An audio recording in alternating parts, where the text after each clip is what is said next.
Capítulo 9. Em ação. Gostaria de poder dizer que adquirir riqueza foi fácil, mas não foi. Para responder à pergunta, como começo?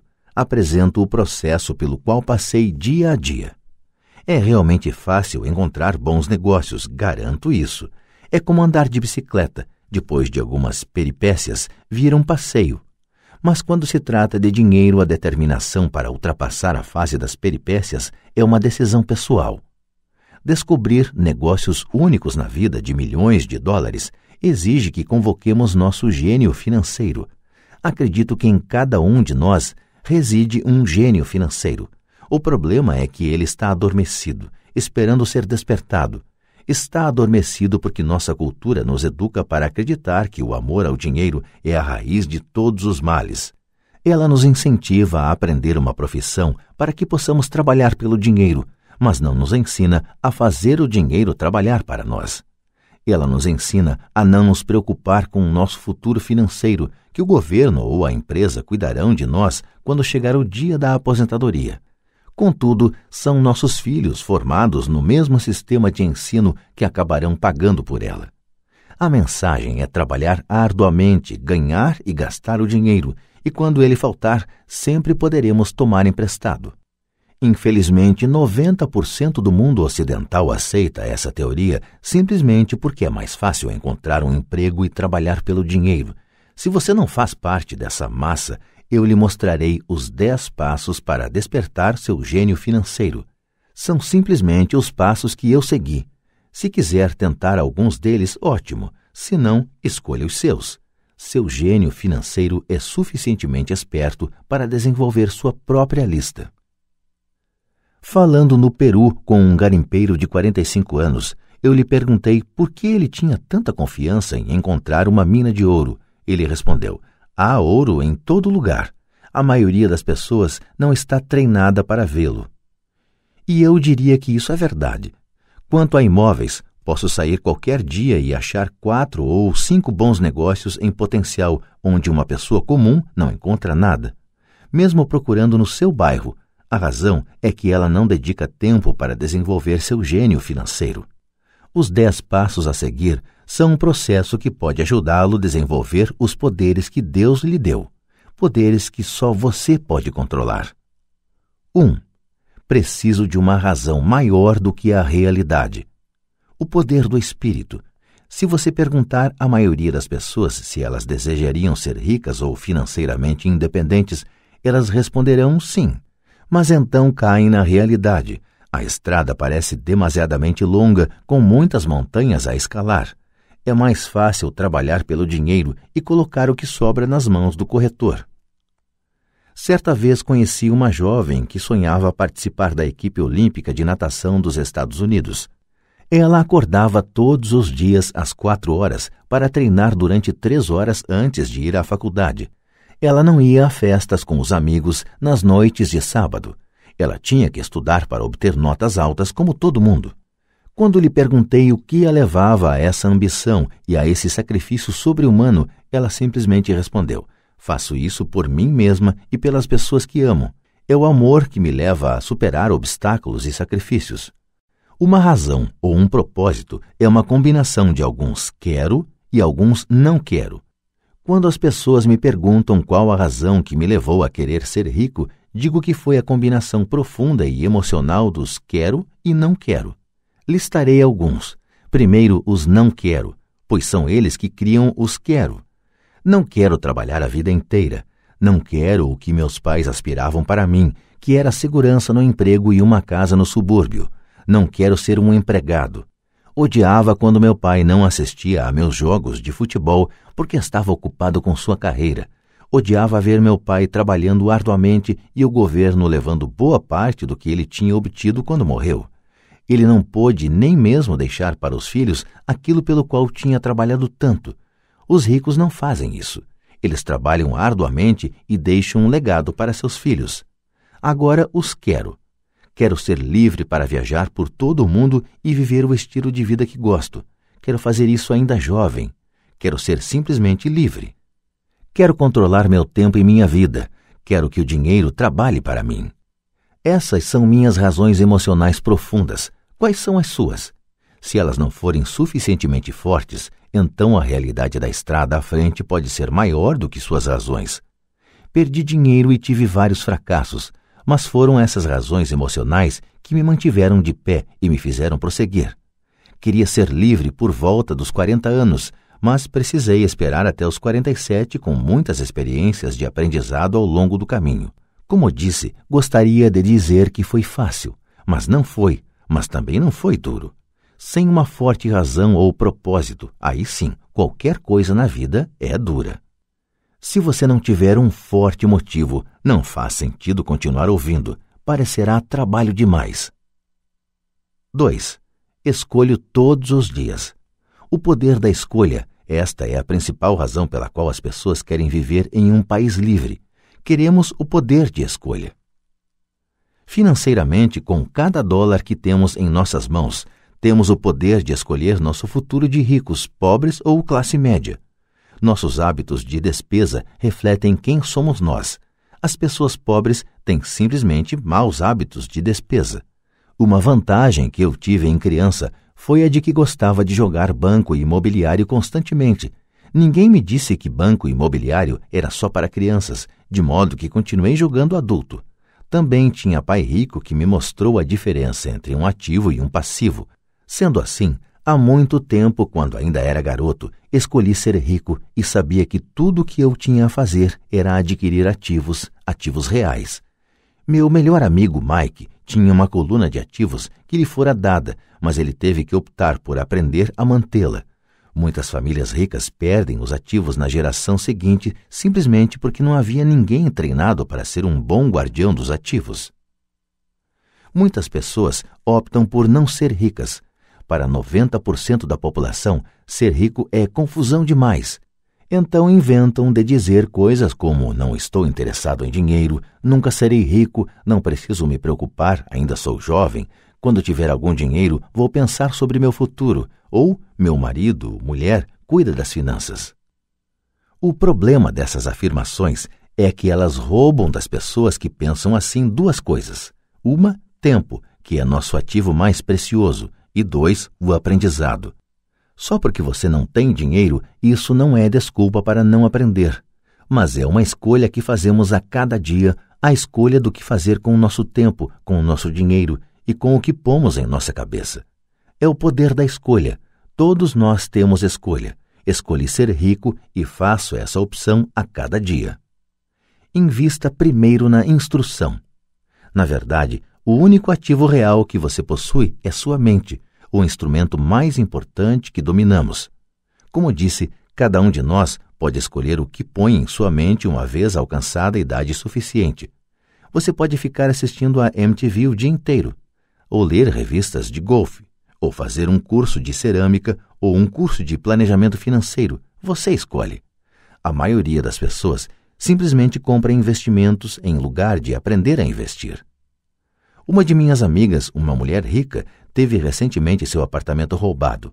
Os ladrões levaram um aparelho de televisão e o videocassete e deixaram todos os seus livros. Nós todos temos essa escolha. Novamente, 90% da população compra aparelhos de televisão e somente uns 10% compram livros de negócios ou fitas sobre investimentos. Então, o que é que eu faço? Vou a seminários. Gosto quando eles duram pelo menos 2 dias, porque gosto de me aprofundar em um tema. Em 1973, estava assistindo à televisão e vi o anúncio de um seminário de 3 dias sobre como comprar imóveis sem precisar dar entrada. Gastei $385 e o curso me permitiu ganhar pelo menos $2 milhões, talvez mais. Porém, mais importante, me comprou vida. Não preciso trabalhar pelo resto da vida por causa daquele curso. Faço pelo menos 2 desses seminários por ano.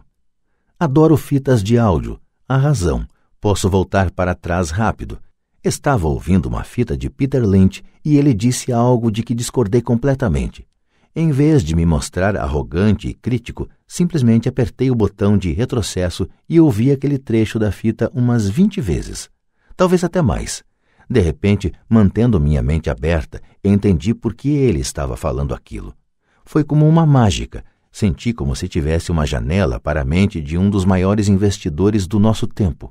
Ganhei uma tremenda profundidade e percepção dos vastos recursos de seu conhecimento e de sua experiência. Resultado líquido. Ainda tenho minha velha maneira de pensar e tenho a forma de Peter de ver o mesmo problema ou situação. Tenho 2 pensamentos em vez de um. Mais de uma forma de analisar um problema ou tendência, e isso não tem preço. Hoje me pergunto muitas vezes, como Peter Lynch faria isso, ou Donald Trump, ou Warren Buffett, ou George Soros?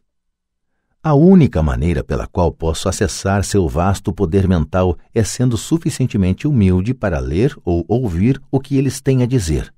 Pessoas arrogantes e críticas são muitas vezes pessoas com baixa autoestima que têm medo de assumir riscos. Veja, se você aprender algo novo, terá que errar a fim de entender totalmente o que aprendeu. Se você ouviu até aqui, a arrogância não é um de seus problemas. Pessoas arrogantes raramente leem ou compram fitas. Por que elas o fariam? Elas são o centro do universo. Há pessoas inteligentes que discutem ou se defendem quando uma ideia nova se choca com o que pensam. Neste caso, sua assim chamada inteligência, combinada com a arrogância, se torna ignorância. Cada um de nós conhece alguém muito instruído ou que se acredita esperto, mas cujo balanço mostra outra coisa. Uma pessoa verdadeiramente inteligente saúda as novas ideias, porque novas ideias podem aumentar a sinergia de outras ideias acumuladas. Ouvir é mais importante do que falar. Se isso não fosse verdade, Deus não teria nos dado 2 ouvidos e apenas uma boca. Gente demais pensa com a boca, em vez de ouvir para assimilar novas ideias e possibilidades. Discute-se em lugar de se perguntar. Penso em minha riqueza a longo prazo. Não sou partidário da mentalidade do fique rico depressa, de muitos compradores de bilhetes de loteria ou frequentadores de cassinos. Posso comprar e vender ações, mas sempre compro instrução. Se você quer pilotar um avião, aconselho a tomar aulas antes. Sempre fico chocado com gente que compra ações ou imóveis, mas nunca investe em seu maior ativo, sua mente. O fato de ter comprado 1 ou 2 imóveis não o torna um especialista em imóveis. 3. Escolha os amigos com cuidado. O poder da associação. Em primeiro lugar, não escolho meus amigos levando em conta suas demonstrações financeiras. Tenho amigos que fizeram, de fato, voto de pobreza, bem como amigos que ganham milhões todo ano. O importante é que aprendo com todos eles e faço um esforço consciente para isso. Admito que há pessoas que procurei porque têm dinheiro, mas eu não estava atrás de seu dinheiro, queria seu conhecimento. Em alguns casos, essas pessoas de vastas posses se tornaram amigos queridos, mas nem todos. Há uma diferença que gostaria de destacar. Observei que meus amigos ricos falam de dinheiro, e não estou querendo dizer que se gabem. Eles se interessam pelo assunto. Já os amigos que sei estarem em dificuldades financeiras não gostam de falar de dinheiro, negócios ou investimentos. Muitas vezes pensam que isso não é educado ou que é anti-intelectual. Ou seja, também aprendo com os amigos que têm dificuldades financeiras, descubro o que não fazer. Tenho vários amigos que obtiveram mais de $1 bilhão durante suas breves vidas. 3 deles observam o mesmo fenômeno. Seus amigos que não têm dinheiro nunca lhes perguntaram como eles o conseguiram, mas eles pedem 2 coisas, dinheiro emprestado e ou um emprego. Advertência. Não ouça as pessoas pobres ou apavoradas. Tenho amigos assim e gosto muito deles, mas são pessimistas na vida. Quando se trata de dinheiro, especialmente em investimentos, o céu está sempre caindo. Eles sempre sabem por que as coisas não funcionam. O problema é que as pessoas as ouvem, mas aqueles que aceitam cegamente essas informações pessimistas são também pessimistas. E como diz o velho ditado, galinhas da mesma plumagem concordam entre si. Se você assiste à CNBC, uma mina de ouro de informações sobre investimentos, sabe que eles apresentam frequentemente uma mesa redonda dos chamados especialistas. Um deles diz que o mercado está a ponto de desabar e outro afirma que está em ascensão. Se você for esperto, ouvirá os 2, Mantenha sua mente aberta, porque ambos têm razões válidas. Infelizmente, a maioria das pessoas ouve apenas os pessimistas. Alguns amigos próximos procuraram me fazer desistir de algum negócio ou investimento. Alguns anos atrás, um amigo me contou que estava empolgado porque descobrira um certificado de depósito que rendia 6% ao ano. Contei então que estava ganhando 16% com títulos do governo estadual. No dia seguinte, ele me enviou um artigo que mostrava por que minha aplicação era perigosa. Há anos estou obtendo os 16% e ele continua com os 6%. Diria que o mais difícil quanto à formação de uma fortuna é ser fiel a si mesmo e estar disposto a não acompanhar a multidão. No mercado é muito comum que seja a manada a chegar tarde a ser abatida. Se um grande negócio está nas manchetes, na maioria dos casos é tarde demais. Procure um negócio novo. Como dizem os surfistas, sempre há outra onda. As pessoas que correm e pegam uma onda tarde são, em geral, as que se dão mal. Investidores espertos não se afobam. Se perdem uma onda, esperam pela próxima e se preparam. Isto é difícil para a maioria dos investidores, porque comprar o que não é popular lhes parece apavorante. Os investidores tímidos gostam de acompanhar a multidão. Sua ganância os leva para as aplicações somente quando os investidores sábios já auferiram seus lucros e se retiraram. Investidores sábios aplicam quando o negócio ainda não é popular. Eles sabem que seus ganhos são gerados quando compram e não quando vendem. Esperam pacientemente. Como já disse, eles não se afobam.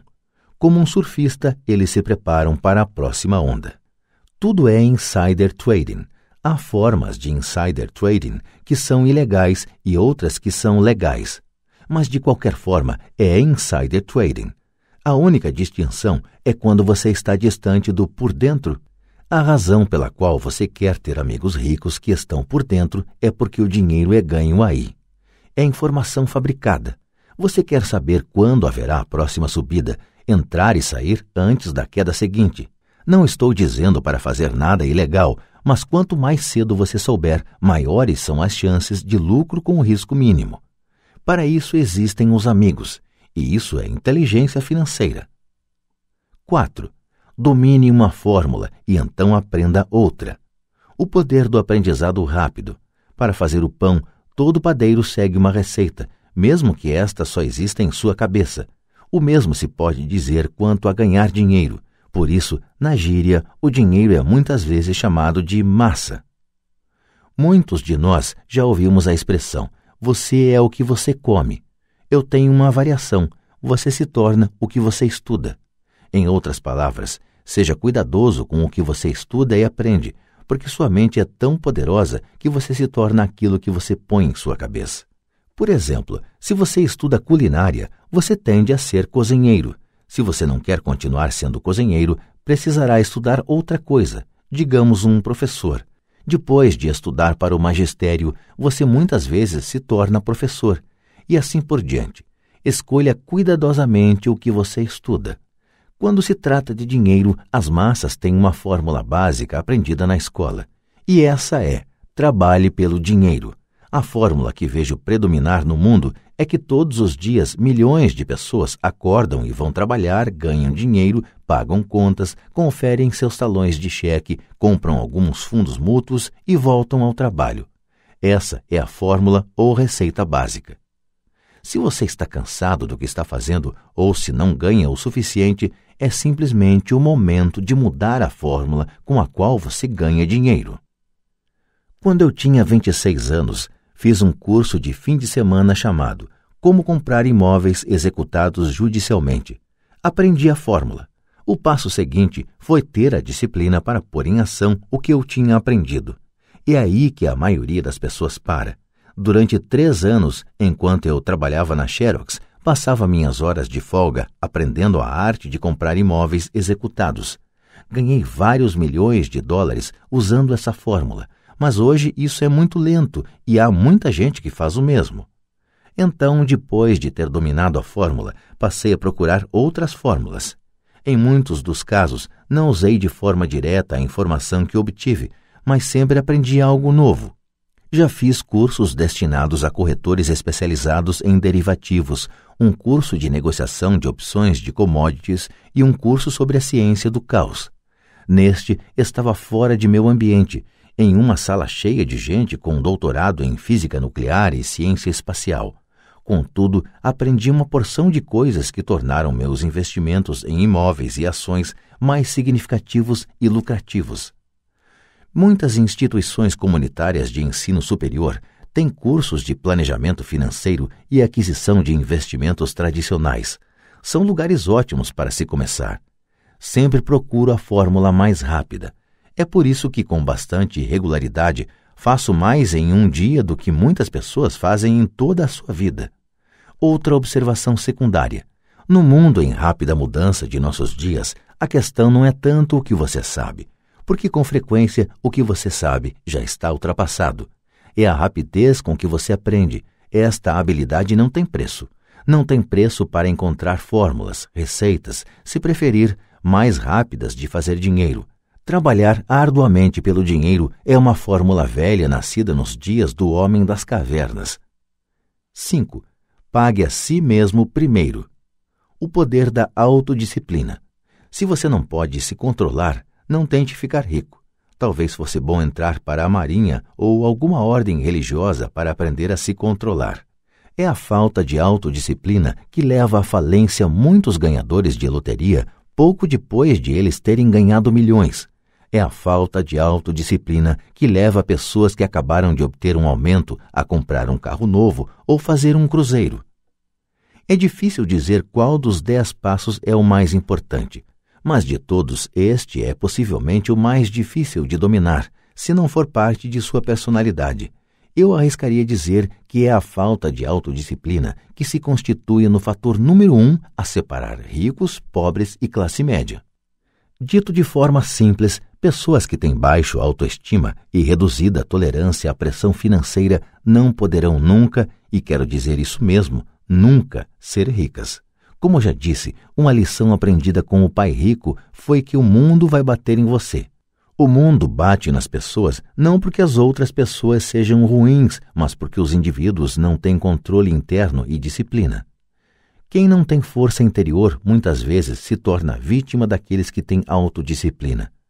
Nos cursos para empreendedores onde leciono, lembro constantemente aos participantes que não devem focar seu produto, serviço ou atividade, mas o desenvolvimento de habilidades de gestão.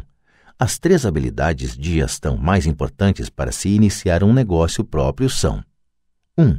Gestão do fluxo de caixa. 2. Gestão de pessoal. 3. Gestão pessoal do tempo. Diria que essas habilidades de gestão se aplicam a qualquer coisa, não apenas a empreendedores. As 3 têm importância para a forma como você vive sua vida como indivíduo ou como parte de uma família, um negócio, uma organização de caridade, uma cidade ou uma nação. Cada uma dessas habilidades é realçada pelo domínio da autodisciplina. Levo a sério o dito: pague-se a si próprio em primeiro lugar. The Richest Man in Babylon, de George Clason. É onde encontrei a expressão pague-se a si próprio em primeiro lugar. O livro vendeu milhões de exemplares, mas embora milhões de pessoas repitam livremente essa afirmação poderosa, poucas seguem o conselho. Como disse, a alfabetização financeira nos permite ler os números e estes contam a história. Vendo a demonstração de renda e o balanço de uma pessoa, posso ver facilmente se a pessoa que diz pague-se a si próprio em primeiro lugar está praticando o que prega. Comparemos então as demonstrações financeiras de pessoas que pagam a si mesmo em primeiro lugar e as que não as fazem. Repito, tem a ver com o entendimento do fluxo de caixa que conta a história. Se você pode realmente começar a compreender o poder do fluxo de caixa, perceberá rapidamente o que há de errado com o exemplo a seguir. Ou seja, porque 90% das pessoas trabalham arduamente durante toda a vida e precisam de apoio do governo, à Seguridade Social, quando não podem mais trabalhar. Está vendo? O exemplo anterior reflete as ações de uma pessoa que opta por pagar a si mesma em primeiro lugar. Todo mês, ela destina dinheiro para sua coluna de ativos antes de pagar as despesas mensais. Embora milhões de pessoas tenham lido o livro de Clason e entendido a expressão pague-se a si próprio em primeiro lugar, Na verdade, elas o fazem em último lugar. Agora posso ouvir as reclamações daqueles que acreditam sinceramente em pagar as contas primeiro. E posso ouvir todas as pessoas responsáveis que pagam suas contas em dia. Não estou falando para ser irresponsável e deixar de pagar as contas. Digo apenas o que está no livro, e isso é, pague a si mesmo em primeiro lugar. Minha mulher e eu temos tido muitos guarda-livros, contadores e gerentes de banco que têm problemas com esta forma de considerar o pague a si próprio em primeiro lugar. A razão é que estes profissionais fazem de fato o mesmo que as massas, que é se pagar em último lugar. Eles pagam a todos os demais primeiro. Em certos meses, quando por qualquer razão o fluxo de caixa é bem menor do que minhas contas, eu pago a mim mesmo em primeiro lugar. Meu contador gritou em pânico: eles vão pegar o senhor? A Receita vai colocar o senhor na cadeia. O senhor vai acabar com sua capacidade de tomar crédito. Vão cortar a eletricidade. Ainda assim, pago a mim mesmo em primeiro lugar. Por quê? Perguntará você. Porque esse é todo o sentido da história de The Richest Man in Babylon. O poder da autodisciplina e o poder da força interior. Garra, num linguajar mais popular. É como o pai rico me ensinou no primeiro mês em que trabalhei para ele. A maioria das pessoas permite que o mundo bata nelas. O cobrador liga e diz: paga ou então? Aí você deixa de pagar a si próprio. Um vendedor diz: ponha no cartão. Seu corretor imobiliário diz para você ir em frente porque o governo permite dedução do imposto de renda da hipoteca de sua casa. É disso tudo que o livro trata. Ter a garra para ir contra a maré e enriquecer. Você pode não ser fraco, mas quando se trata de dinheiro, muitos balançam. Não estou falando para ser irresponsável. Não dou muito valor aos cartões de crédito e às facilidades de empréstimo porque quero pagar a mim primeiro. A razão pela qual minimizo minha renda é porque não quero entregá-la ao governo. É por isso, como sabem os que assistiram a meu vídeo The Secrets of the Rich, que minha renda se origina em minha coluna de ativos por meio de uma sociedade anônima em Nevada. Se eu trabalhar pelo dinheiro, o governo o pega. Embora pague minhas contas por último, tenho suficiente astúcia financeira para não me colocar em uma situação enrolada. Não gosto de dívidas de consumo. Na verdade, tenho passivos que são mais altos do que os de 99% da população, mas não pago por eles. Outros o fazem. Eles são chamados locatários. O principal, então, para se pagar a si próprio em primeiro lugar, é começar por não se endividar. Apesar de pagar minhas contas por último, me organizo para ter apenas pequenas contas sem importância que terei que pagar. Quando eventualmente estou num aperto, ainda assim pago primeiro a mim mesmo. Deixo que os credores e até o governo gritem. Gosto quando eles ficam zangados. Por quê? Porque eles me fazem um favor. Eles me inspiram a sair e criar mais dinheiro. Continuo pagando a mim mesmo primeiro, invisto o dinheiro e deixo os credores gritarem. Em geral, acabo, de qualquer forma, pagando logo.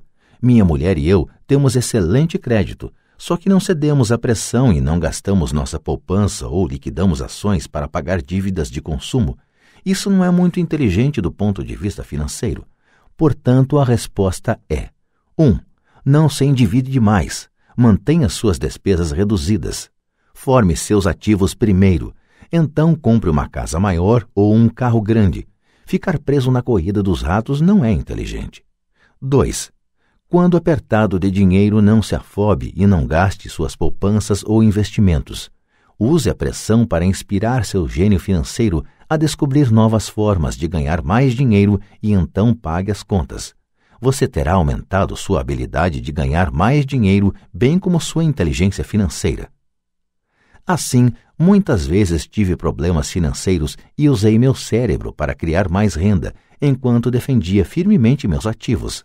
Meu contador gritava e procurava cobertura, mas eu parecia um bom soldado de cavalaria defendendo o forte, ativos. Pessoas pobres têm hábitos pobres. Um mau hábito comum é chamado inocentemente de meter a mão na poupança. Os ricos sabem que as poupanças só são usadas para criar mais dinheiro, não para pagar contas. Sei que isso parece cruel, mas, como já disse, se não for internamente resistente, o mundo vai sempre bater em você. Se é do tipo que não gosta de pressão financeira, então descubra uma fórmula que funcione para você. Uma boa fórmula é cortar despesas, pôr o dinheiro no banco e pagar mais do que o necessário em imposto de renda, aplicar em fundos mútuos seguros e esperar sempre resultados médios. Mas isto viola a regra do pague a si mesmo em primeiro lugar. Este princípio não estimula o autossacrifício ou a abstinência financeira. Não significa pagar a você mesmo primeiro e passar fome. A vida foi feita para ser desfrutada. Se você conjura seu gênio financeiro, pode ter todas as coisas boas da vida, enriquecer e pagar contas, sem se sacrificar. E isso é inteligência financeira. 6. Pague bem a seus corretores. O poder do bom conselho. Muitas vezes vejo pessoas colocando um cartaz na frente de casa: proprietário vende.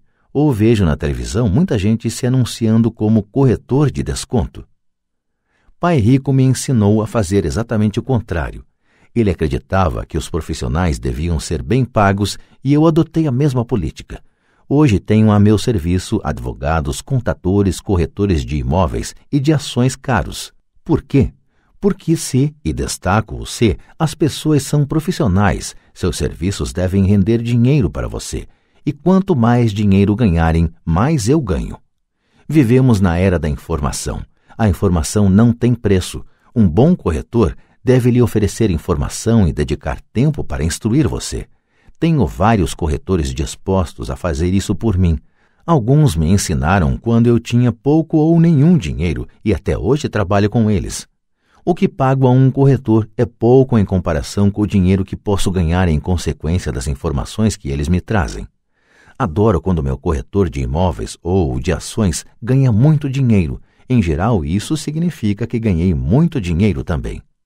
Um bom corretor, além de ganhar dinheiro para mim, me poupa tempo, como quando comprei um lote vazio por $9.000 e o vendi logo a seguir por $25.000, de modo que pude comprar mais depressa meu Porsche. Um corretor é seus olhos e ouvidos no mercado. Eles estão lá todos os dias enquanto eu não preciso estar. Prefiro jogar golfe. Também as pessoas que vendem sua casa por conta própria não dão muito valor ao seu tempo. Por que eu iria querer deixar de gastar alguns dólares quando posso empregar esse tempo para ganhar mais dinheiro ou para estar com aqueles que amo? O que acho engraçado é como tantas pessoas pobres e de classe média insistem em dar gorjetas de 15% a 20% nos restaurantes por um mau serviço e reclamam de pagar a um corretor algo entre 3% e 7%. Elas gostam de dar gorjeta a pessoas que figuram na coluna da despesa e maltratam as que estão na coluna dos ativos. Isso não é inteligente do ponto de vista financeiro. Nem todos os corretores são iguais. Infelizmente, em sua maioria, são apenas vendedores. E diria que os vendedores de imóveis são os piores. Eles vendem, mas têm poucos ou nenhum imóvel próprio. Há grande diferença entre um corretor que vende casas e um corretor que vende investimentos. E o mesmo se aplica a corretores de ações, títulos, fundos mútuos e seguros que se autodenominam de consultores financeiros. Como no conto de fadas, você tem que beijar um monte de sapos para achar um príncipe. Lembre o velho adágio: nunca chame um vendedor de enciclopédias se você precisa de uma enciclopédia. Quando entrevisto algum profissional pago, procuro primeiro descobrir quantos imóveis ou ações possuem pessoalmente e qual a alíquota de imposto que pagam. E isso se aplica a meus advogados tributaristas, bem como a meu contador. Uma de minhas contadoras tem seu próprio negócio. Sua profissão é a contabilidade, mas seu negócio são os imóveis. Eu tinha um contador que tinha uma pequena empresa de contabilidade, mas não tinha qualquer imóvel. Mudei porque nós não gostávamos do mesmo negócio. Descubra um corretor que leve a sério seus interesses. Muitos corretores dedicarão seu tempo a instruí-lo e eles podem ser o melhor ativo que você pode encontrar. Seja apenas justo e a maioria deles será justa com você. Se você se preocupar em cortar suas comissões, então por que eles quererão estar com você? É uma lógica simples. Como disse anteriormente, uma das habilidades gerenciais é a administração de pessoas. Muitas pessoas só conseguem gerenciar pessoas que consideram inferiores a si próprias, e sobre quem podem ter um poder, como subordinados em uma relação de trabalho. Muitos gerentes médios continuam nessa posição e não são promovidos porque sabem como trabalhar com pessoas que estão abaixo deles, mas não com pessoas que estão acima. A verdadeira habilidade é administrar e pagar bem pessoas que são mais inteligentes do que você em alguma área técnica. É por isso que as grandes empresas têm conselhos administrativos. Você também precisa ter um, e isso é inteligência financeira. 7. Seja um doador índio. Este é o poder de obter alguma coisa a troco de nada. Quando os primeiros colonizadores brancos chegaram aos Estados Unidos, eles ficaram espantados com a prática cultural de alguns índios americanos. Por exemplo, se um colono estava com frio, o índio lhe dava um cobertor. Achando que fosse um presente, o colono frequentemente ficava ofendido quando o índio o pedia de volta. Os índios também ficavam perturbados quando constatavam que os colonos não queriam devolver o cobertor. É daí que se origina a expressão doador índio, um simples desentendimento cultural. No mundo da coluna de ativos, é vital para a riqueza ser um doador índio. A primeira pergunta do investidor sofisticado é: com que rapidez posso ter meu dinheiro de volta? Ele também quer saber o que poderá obter de graça, ou o que se chama uma participação nos lucros. É por isso que o retorno sobre o investimento é tão importante. Por exemplo, descobri um pequeno imóvel a alguns quarteirões de onde moro, que estava sendo executado judicialmente. O banco estava pedindo $60 mil e eu apresentei uma oferta de $50 mil que foi aceita, simplesmente porque estava acompanhada de um cheque à vista no valor de $50 mil. Verificaram que eu era sério. Muitos investidores perguntarão se eu não estava imobilizando muito dinheiro de uma vez. Não seria melhor hipotecá-lo? A resposta neste caso é não. Minha empresa de investimentos o aluga por temporada nos meses de inverno e obtém $2.500 ao mês durante 4 meses, quando os pássaros da neve procuram o Arizona. Fora da temporada de férias, seu aluguel é de apenas $1.000 mensais. Em cerca de 3 anos, consegui meu dinheiro de volta. Agora sou proprietário desse ativo, que gera dinheiro para mim todos os meses. O mesmo se aplica às ações. Frequentemente, meu corretor liga e sugere que eu aplique uma considerável quantia em ações de alguma empresa que, segundo ele, está a ponto de fazer alguma coisa que aumentará o valor delas, como lançar um produto novo. Então, durante uma semana ou um mês, aplico meu dinheiro nessas ações, enquanto seus preços sobem. Depois, tiro aquela soma inicial e paro de me preocupar com as flutuações do mercado, porque tenho de volta meu dinheiro inicial e agora sou dono de um ativo que, tecnicamente, me saiu de graça. Sem dúvida, em muitas ocasiões perdi dinheiro, mas somente jogo com dinheiro que posso perder. Diria que na média de 10 investimentos, faço uns 2 ou 3 gols de placa. 5 ou 6 não são lá essas coisas, e perco em 2 ou 3. Mas limito minhas perdas ao dinheiro que apliquei neles naquele momento. As pessoas que odeiam o risco põem seu dinheiro no banco. E a longo prazo, qualquer poupança é melhor do que nenhuma poupança. Mas leva muito tempo para você recuperar seu dinheiro e, em muitos casos, você não leva nada de graça. Eles costumavam dar torradeiras, referência a uma prática adotada por alguns bancos americanos de distribuir eletrodomésticos a quem abrisse contas novas. Mas, atualmente, isso está ficando mais caro. Em todos os meus investimentos precisa haver algo mais, algo de graça. Um imóvel, um lote de terreno, uma casa, ações, escritórios. E o risco deve ser limitado ou deve ser uma ideia de baixo risco. Há livros inteiros que tratam deste assunto, de modo que não me estenderei aqui. Ray Kroc, do McDonald's, vendia franquias de hambúrgueres não porque gostasse do sanduíche, mas porque queria os terrenos das franquias de graça. Investidores sábios devem dar mais atenção ao retorno sobre o investimento. São os ativos que você obtém de graça depois que você recebe seu dinheiro de volta. Isso é inteligência financeira. 8. Ativos compram supérfluos. O poder do foco. O filho de um amigo estava desenvolvendo um hábito desagradável de gastar demais. Aos 16 anos, naturalmente, desejava ter seu carro. A desculpa: Os pais de todos os seus amigos tinham comprado um carro para o filho. O garoto queria pegar suas poupanças e dar a entrada para o carro. Foi aí que o pai me procurou. Você acha que devo fazer o que ele quer ou deveria fazer como os outros pais e dar um carro para ele? Minha resposta: a curto prazo pode ser bom, mas o que você lhe terá ensinado a longo prazo? Você não pode usar seu desejo de ter um carro e incentivar seu filho a aprender alguma coisa? De repente, se acendeu uma luz e ele foi correndo para casa. 2 meses depois, voltei a encontrar meu amigo. Seu filho já está com o carro? Perguntei. Não, mas lhe dei $3.000 para comprar o carro. Falei para ele usar meu dinheiro e em lugar do seu dinheiro reservado para a universidade. Você foi bastante generoso, respondi. Nem tanto. O dinheiro veio acompanhado de uma condição. Segui sua orientação para usar seu desejo por um carro como incentivo para que aprendesse alguma coisa. E qual foi a condição? Perguntei. Bom, primeiro voltamos a jogar seu cash flow. Jogamos e tivemos uma longa discussão sobre o uso sábio do dinheiro. Fiz para ele uma assinatura do Wall Street Journal e comprei alguns livros sobre o mercado de ações.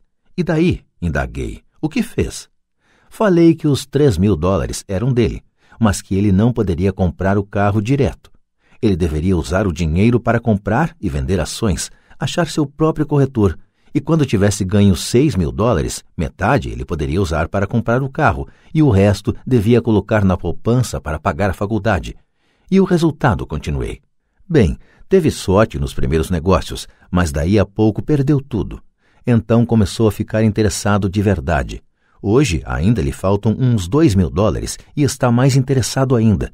Leu todos os livros que dei e pegou outros na biblioteca.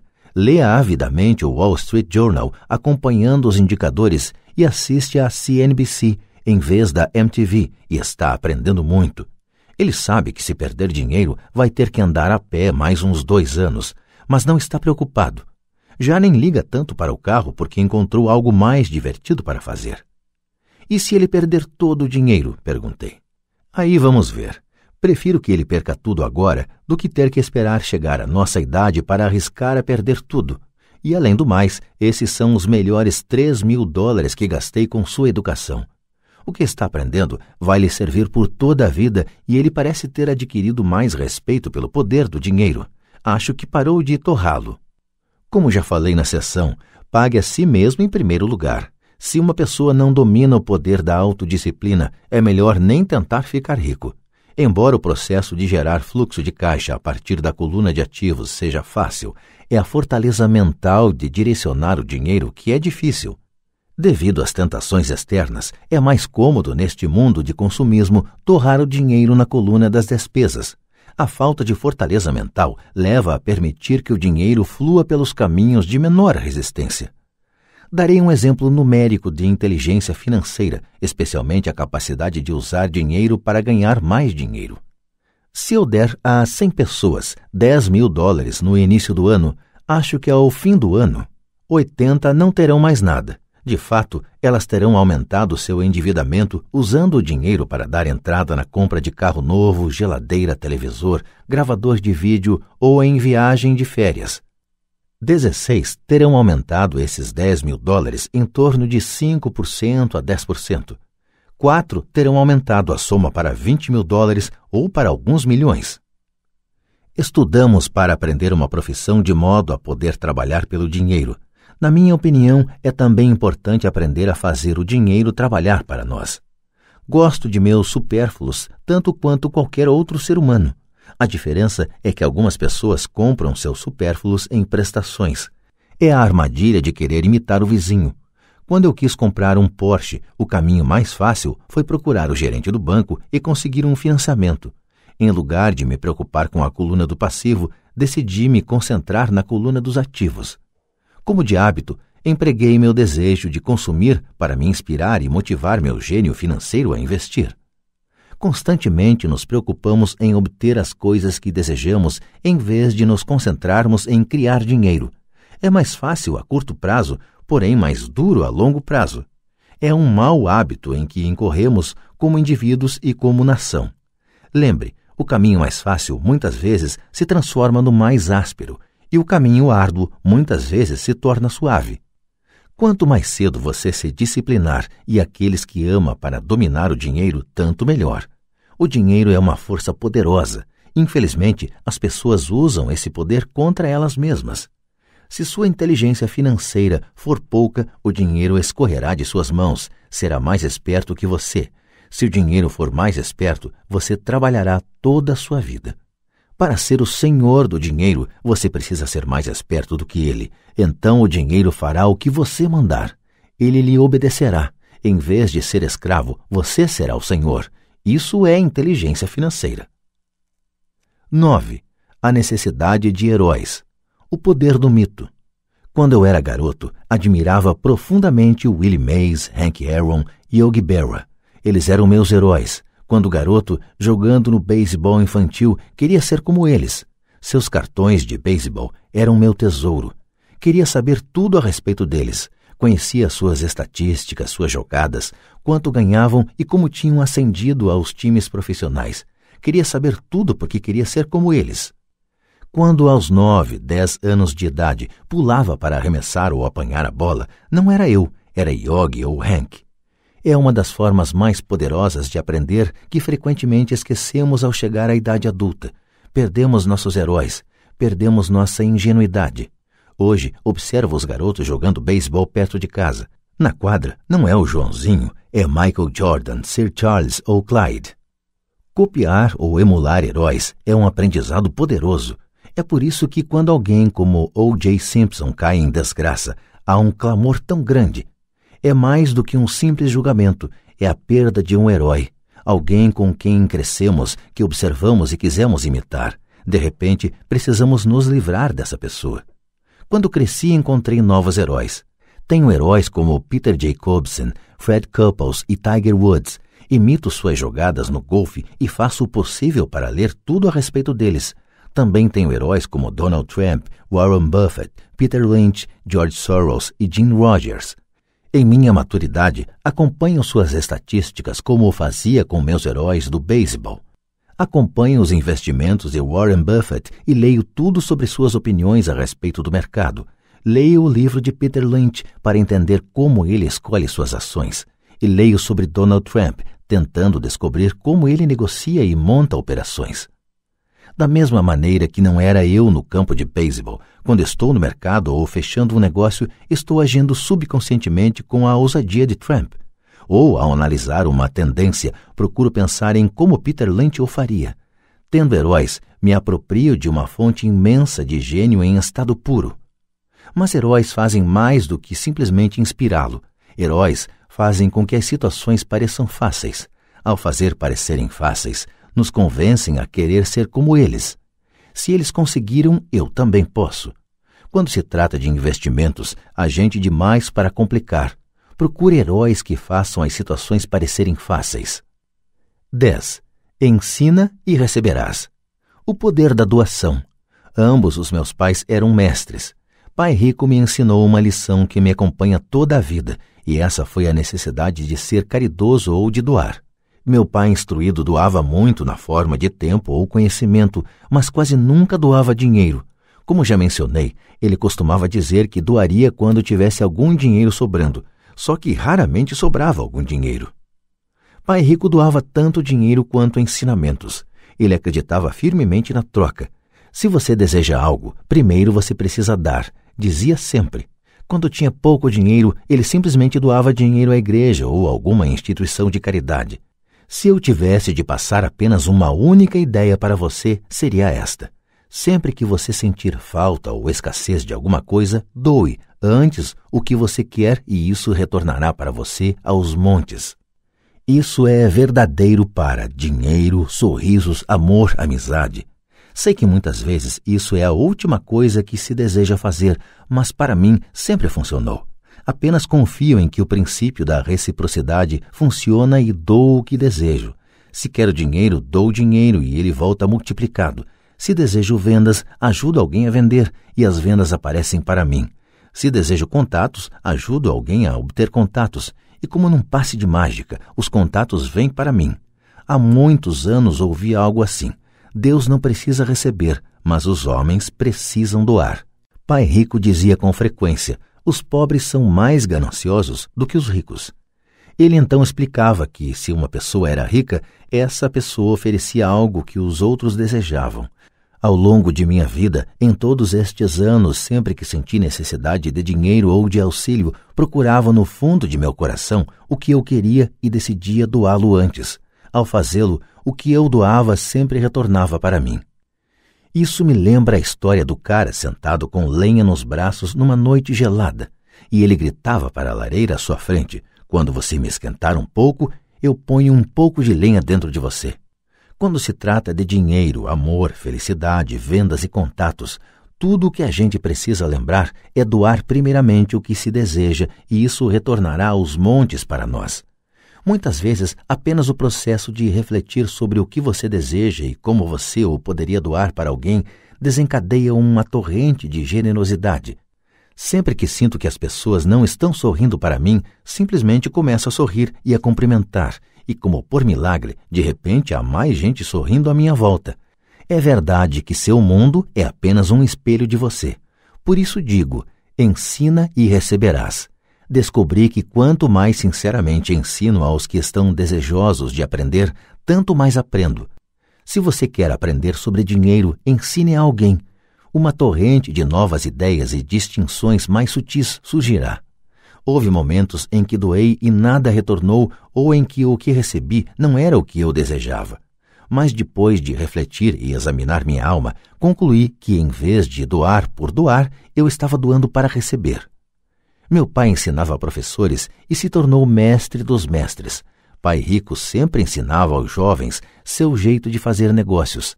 Em retrospecto, foi a generosidade deles com o que eles sabiam que os fez melhores. Há neste mundo poderes muito mais fortes do que nós. Você pode chegar lá por si mesmo, mas chegará mais rápido com o auxílio dos poderes superiores. Tudo de que precisa é ser generoso com o que você tem, e os poderes superiores serão generosos com você.